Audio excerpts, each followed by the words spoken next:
Pozdrav svima, dobrodošli na moj kanal i u moj novi video u kojem ću s vama podijeliti ideju za kompletan tretman lica kao u salonu, a koji možete sami napraviti kod kuće koristeći vlastiti peeling i masku kojim ćete lice prvo dubinski očistiti, a potom ga isto vlastitom maskom bogato nahraniti. Ako vam se video svidi, ne zaboravite kliknuti palac gore, možete ga i podijeliti s prijateljima na društvenim mrežama, javite mi se svakako u komentarima.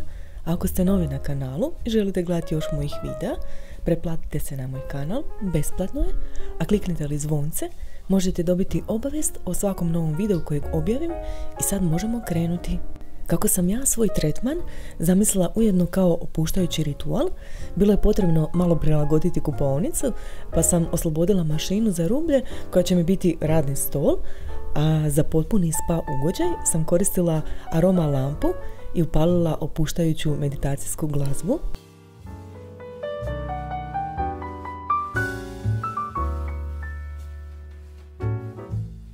U aroma lampi uvijek koristim destiliranu vodu, čime izbjegnem taloženje kamenca kod isparavanja.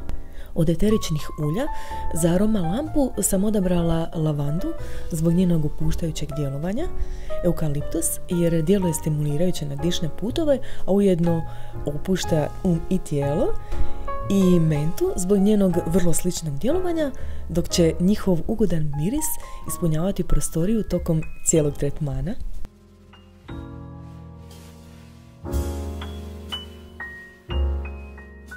Tretman lica je najbolje započeti, osim naravno sklanjanjem kose s lica, s dobrim peelingom kojim ćemo ukloniti odomrle stanice s lica i time omogućiti da maske koje ćemo u nastavku koristiti bolje prodru u dublje slojeve kože.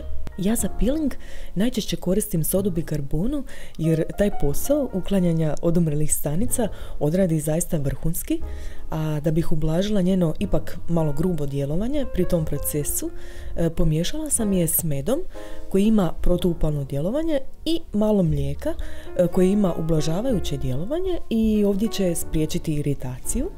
Ako vam ispadne pretekuće, slobodno dodajte još malo sode dok ne dobijete finu pastu srednje gustoće koju možete time lako nanijeti na lice. Lice prvo navlačite, nanesite pastu i lagano umasirajte. Budite nježni da ne bi previše iziritirali lice. Najbolje je duže masirati, ali nježno. Pazite da prođete sve dijelove lica i nabore, osobito nos, čelo, bradu, ne zaboravite vrat.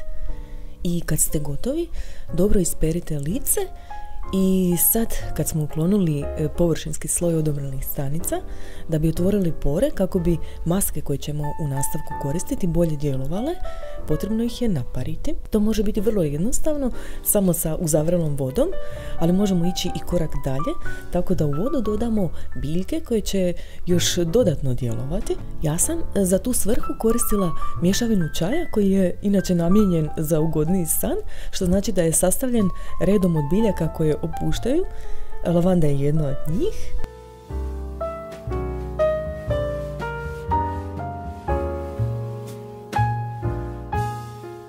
Naravno, pazite da niste preblizu vode i lagano parite lice, pritom uživajući u mirisima koji opuštaju biljke, a za bolji učinak možete prekriti glavu ručnikom.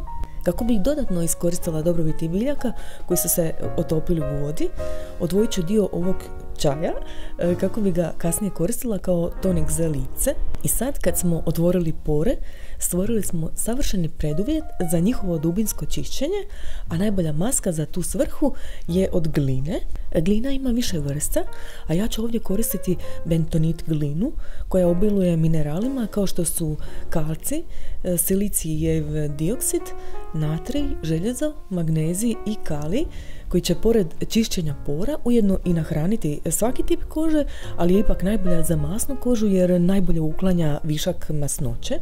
Ova se maska priprema jednostavnim miješanjem glinog prahu s vodom, tako da je možete jednostavno napraviti za svako pojedino korištenje, ali ako napravite više, možete je slobodno čuvati poklopljenu u hladnjaku dok je ne potrošite. Nema veze i ako se stvore grudice jer se one lako razgrade pri nanošenju. Možete je naravno nanijeti prstima, ali bi bilo najbolje kad bi imali ovakav kist jer je tako jednostavnije. Nanesete je u srednje debelom sloju, pazeći da je nanesete na najkritičnija područja koje želite očistiti, odnosno gdje vam se znaju stvarati prištići.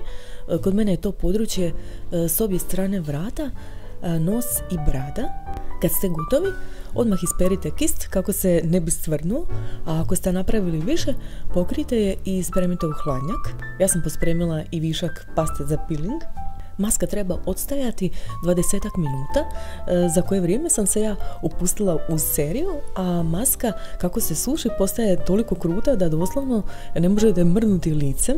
To je presmiješno kako ne možete izraziti niti jednu ekspresiju lica. Masku je potrebno dobro isprati što ide jednostavno i sad kad smo dubinski očistili pore od nečistoća, a lice je nakon svih ovih postupaka već dobro iscrpljeno, potrebno ga je bogato nahraniti.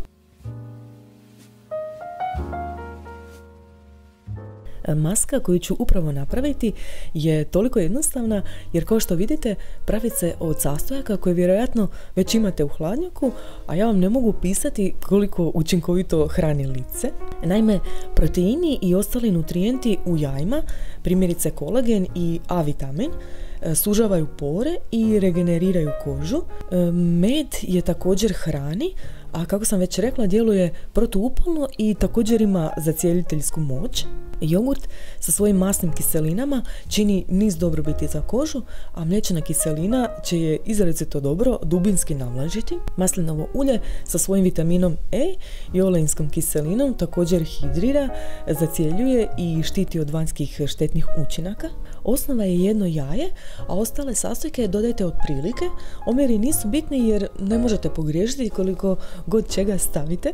Masku nanesite na cijelo lice i vrat, uključujući usnice koje će također lijepo nahraniti, a kako bi što bolje iskoristili njene blagodati, najbolje joj nanijeti nekoliko puta, jedan sloj na drugi, između kojih se možete poslužiti sušilom za kosu kako bi se brže posušila. Nanesite je koliko god puta hoćete. Ja sam je nanijela 3 puta i bilo je dovoljno i sve je to trajalo nekih 15 minuta, taman koliko je najbolje da masku držite na licu. Vjerojatno će vam ostati viška, u kojem slučaju je možete također pospremiti u hladnjak ako je mislite iskoristiti u sljedeća 2 dana. Ako vam se da, možete je staviti i na kosu.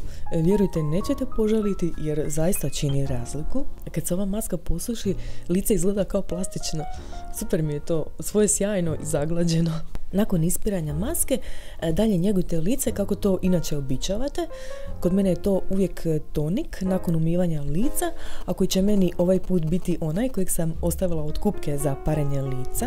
Sad bi bilo idealno staviti serum C vitamina, kojeg također pravim sama. Stavit ću vam link u opisu i na kraju videa. Ja ga danas nisam stavljala jer sam se sad već morala požuriti.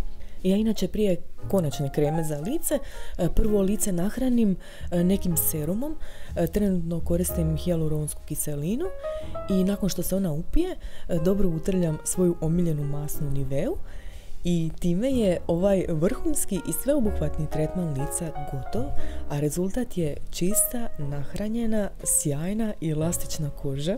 Ja se nadam da sam vas ovime inspirirala da odvojite malo vremena za sebe i svoje koži podarite ovakav tretman. Hvala vam što ste pogledali ovaj video, a do sljedećeg vas puno pozdravljam. Bog!